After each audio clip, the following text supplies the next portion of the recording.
नमस्कार दर्शक बंधु आपण समस्त को मो चैनल को पुणी थरे स्वागत करुच्ची। दर्शक बंधु भगवान को दयारे ए संसार रे समस्त सुख दुखर भागीदार होइथांती। समस्त जीवन रे केबे मध्य सुख न थाए किंबा समस्त जीवन रे केबे मध्य दुख न थाए, किंतु तथापि मध्य मनीष एपरि किछि जणातरे हो किंबा अजाणतरे हो भूल करुथाए, जहाँकि निजर अलसुआ गुण जोगु मनीष एपरि 10टी भूल करिथाए जेउ भूल कारणरू ता घर को दुख माड़ी आसे। जणातरे हो किंबा अजाणतरे हो किंबा निज टंकार बड़ीमारे हो निज आत्म बड़ीमारे हो, जहाँ भी मनीष जणातरे हो किंबा अजाणतरे हो निज माँ को कथा शुणी न थाए। माँ माने स्त्री माने घरर बड़ लोक माने बहुत कथा रोकठोक करती, किंतु मनीष से सबको शुणिबा पई नाराज, जेउ कारण पाई ता जीवन को दुख माड़ी आसे। आपण माने तो निज आख पाखरे एमिति बहुत लोकंकु देखिथिबे एवं आपण मानको भितरे मध्य एमिति बहुत लोक थिबे जे कि बहुत दुखरे थिबे, बहुत चेष्टा करुथिबे सुखरे रहिबा पई। हठात कहार गोटे नजर लगी जाउथबो, एपरि आपणको सहित मध्य हेइ थाइ पारे।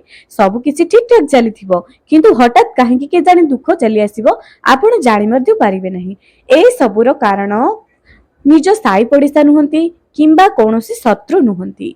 मनीष निजर कर्मबहुल जीवन रे निजर दैनंदिन जीवन रे जो भूल सब करुथाए सेही भूल रो कारण वशतः सेही भूल करुथुबा हेतु मनीष दुख पाई थाए।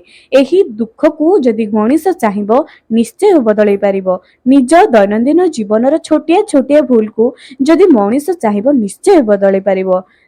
जेपरी दिन पर राति राति पर दिन हुए, कौन आम दुख को बदलाई पारिबे नहीं? से आमर दुख हो कि आम छुआ मानकर दुख हो कि आम आत्मीय स्वजन मानकर दुख हो, कौन आम चाहिए से किसी सलाह दे परिबा नहीं? किछि नियम मानिबा पई कौन आम उपदेश दे परिबा नहीं? जदि आम चेष्टा करिबा सबु जिनिस असंभव मते संभव होई परिबो।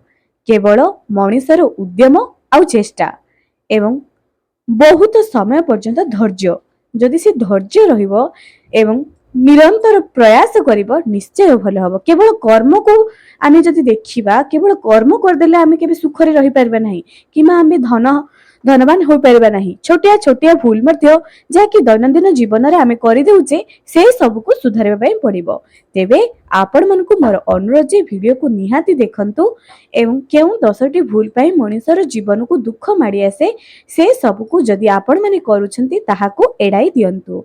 निज जीवन रे जदि सुख शांति रे रहिबा पई चाहुचंती, माँ लक्ष्मीकर आशीर्वाद जदि चाहुचंती, तेबे निज जीवन रे सेही 10टी भूल को बाहर कर दियंतु।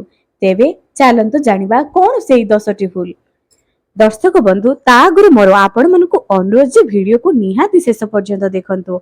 हुए तो एई वीडियो रे जहा मु आज कहिबी आपण माने मध्य करिथै पारंती, जा द्वारा कि आपणकर मध्य जेते टंका अर्जिले मध्य खर्च होई जाय, टंकाटी मध्य आपण सेविंग करि पारि नथांती। सब बेले दुखर छाया आपणको परिवार को माडी आसे। तेबे चलंतु आ डेरी न करी आजिर वीडियोटी आरंभ करिबा। ता आगुरु दर्शक मानकु मोर अनुरोध वीडियो को निहाती लाइक टी कर दियंतु एवं मो चैनल रे जो माने नुआ आछंती सब्सक्राइब करंतु। पाखरे थिबा बेल आइकन को क्लिक करी वीडियो को गोटे लाइक कर दियंतु एवं बहु मात्रा रे शेयर करंतु। प्रथम भूल एया अटे जे पोशाक को ओलटाई रखियंतु एवं एहा करिबा द्वारा मां लक्ष्मी क्रोधित होइथांती। दर्शक बंधु जेते बेले आपण गोटे ड्रेस को पिंधिचंती, आपण कर्मबहुल जीवन रे हो कि दैनंदिन जीवन रे हो, गोटे ड्रेस को आपण पिंधिले जेते बेले आपण को ओल्हेइबार अछि, आपण तत्क्षणात कण गले ताहाको ओलटाई रखिदेले किंबा जेते बेले सेज को आपण साइति की रखुचंती, धुआ कपड़ा पत्र को आपण साइति की रखुचंती, ओलटाई रखि देउचंती। एमिति रे ओलटा वस्त्र तो पिंधिबा कथा नहीं। सेपरी जेते बेले आपणकर पोशाक आपणकर कपड़ा पत्र को ओलटाई रखंतु नहीं। गोटे कथा एया जे जदि आपण ओलटाई न रखिबे एहा सुंदर मध्य देखा जिवो एवं जदि ओलटाई रखंती तेबे आपनको मां लक्ष्मी क्रोधित होई जानती, जा फल रे आपनको घर को दुख माड़ी आसे। छोटिया छोटिया भूल आज्ञा जदि आपण माने चाहिबे निश्चय बदलाई परिबे। एथिरे कोनोसी टंका टी भी खर्च होई नाही, केवल टिके परिश्रम बास। एतिके हेले जीवन खुशीमय होई जिवो। ଏବେ ଜାଣିବା ଦ୍ୱିତୀୟ ଭୁଲ। ଭୋଜନ ସମୟରେ ଖାଇସାରି ସେହି ପ୍ଲେଟରେ ହିଁ ହାତକୁ ଧୋଇ ଦିଅନ୍ତି। ଯଦି ଆପଣମାନେ ଏପରି କରୁଛନ୍ତି କିମ୍ବା ଆପଣଙ୍କ ପରିବାରର ଛୋଟ ଛୁଆ ହଉନା କାହିଁକି, ମନା କରନ୍ତୁ ଆଜ୍ଞା। କାହିଁକି ନା ଯଦି ଛୋଟିଆ ଜିନିଷ, ଛୋଟିଆ ଅଭ୍ୟାସଟିଏ ଯଦି ଛୋଟ ବେଳରୁ ଆମେ ଛୁଆମାନଙ୍କୁ କହିଦବା, ବଡ ହେଲେ ମଧ୍ୟ ସେହିପରି ହିଁ ସେମାନେ ଗଢିବେ। ସେଥିପାଇଁ ଛୋଟ ବେଳରୁ ହିଁ କିମ୍ବା ନିଜ ସ୍ୱାମୀ ହୁଅନ୍ତୁ, ବୟସ୍କ ଲୋକଙ୍କୁ ଏସବୁକୁ ବାରଣ କରାଯାଇଛି। କାରଣ ସେମାନେ ରୋଗୀଣ ହୋଇଥାନ୍ତି। ଯୋଉମାନେ ଶଯ୍ୟାଶାୟୀ ହୋଇଗଲେଣି, ଯୋଉମାନେ ରୋଗୀଣ ଥାନ୍ତି, ସେମାନେ କଣ କରିପାରିବେ? ତେଣୁ ଛୋଟ ଛୁଆ ମାନଙ୍କର ଦାୟିତ୍ୱ ମା ମାନଙ୍କର ଥାଏ। ଛୋଟ ବେଳୁ ହିଁ ସେମାନଙ୍କୁ ଏପରି ସଂସ୍କାର ଦିଅନ୍ତୁ, ଏପରି ଅଭ୍ୟାସରେ ପରିଣତ କରାନ୍ତୁ, ଯେପରି ବଡ ହେଲେ ଭୁଲ କରିବେ ନାହିଁ। ତେଣୁ ଦ୍ୱିତୀୟ ଭୁଲ ଏଇଆ ଅଟେ ଯେ ଭୋଜନ କରିସାରିବା ପରେ ନିଜ ପ୍ଲେଟରେ ହାତକୁ ଧୁଅନ୍ତୁ ନାହିଁ। ଏପରି କରିବା ଦ୍ୱାରା ଦୁଃଖ ଆପଣଙ୍କ ଜୀବନକୁ ମାଡି ଆସେ। ଗୋଟିଏ ଥର ତ ଆସିବନି, ଧୀରେ ଧୀରେ କରି ଆସିବ। ଏବେ ତୃତୀୟ ଜାଣିବା, ପୂଜା ପରେ ଆସନକୁ ଉଠେଇ ନଥାନ୍ତି। କିଛି ବ୍ୟକ୍ତି ଅଛନ୍ତି ଯେ ତତ୍କ୍ଷଣାତ ଆସନକୁ ନ ଉଠେଇ ସେଠାରୁ ଚାଲିଯାଆନ୍ତି। ଏପରି କରିବା ଦ୍ୱାରା ଘରକୁ ଦୁଃଖ ଆସିଥାଏ। ଏବଂ ଜାଣନ୍ତୁ ଦର୍ଶକ ବନ୍ଧୁ, ଯଦି ଆପଣ ଭଗବାନଙ୍କର ପୂଜାର ଫଳ ପାଇବା ପାଇଁ ଚାହୁଁଛନ୍ତି, ପୂଜା ସରିବା ପରେ ପୂଜା ତଳେ କିଛି ପାଣି ପକାଇ ଦିଅନ୍ତୁ। ସେହି ପାଣିକୁ ନିଜ ମଥାରେ ଲଗେଇ କୁହନ୍ତୁ, ଓಂ ଇନ୍ଦ୍ରାୟ ନମଃ, ଓಂ ଶୁକ୍ରାୟ ନମଃ। ଏହା କହିବା ଦ୍ୱାରା ଆପଣଙ୍କର ପୂଜାର ଫଳ ଆପଣ ହିଁ ପାଇବେ। ଯଦି ଆପଣ ଏସବୁ ନ କରିବେ, ଆପଣଙ୍କ ପୂଜାର ଫଳ ଇନ୍ଦ୍ରଦେବ ନେଇଯିବେ। ତେଣୁ ଯଦି ଭଗବାନଙ୍କୁ ପୂଜା କରୁଛନ୍ତି, ଆସନକୁ ଉଠାଉଛନ୍ତି, ତେବେ ନିଶ୍ଚୟ ପାଣିଟିଏ ପକାଇ ଏହି ଉପାୟକୁ କରନ୍ତୁ ଏବଂ ତତ୍କ୍ଷଣାତ ଆସନକୁ ଉଠାଇ ଦିଅନ୍ତୁ। ପୂଜା କରିସାରିବା ପରେ ଆସନକୁ ତତ୍କ୍ଷଣାତ ଉଠାଇ ଦିଅନ୍ତୁ। ଏବେ ଜାଣିବା ଚତୁର୍ଥ ଭୁଲ, ଯାହାକି ଅମାବାସ୍ୟା, ଏକାଦଶୀ, ମଙ୍ଗଳବାର, ଗୁରୁବାର ଏବଂ ଶନିବାର ଏହି ଦିନମାନଙ୍କରେ କେଶ ଏବଂ ନଖକୁ କାଟନ୍ତୁ ନାହିଁ।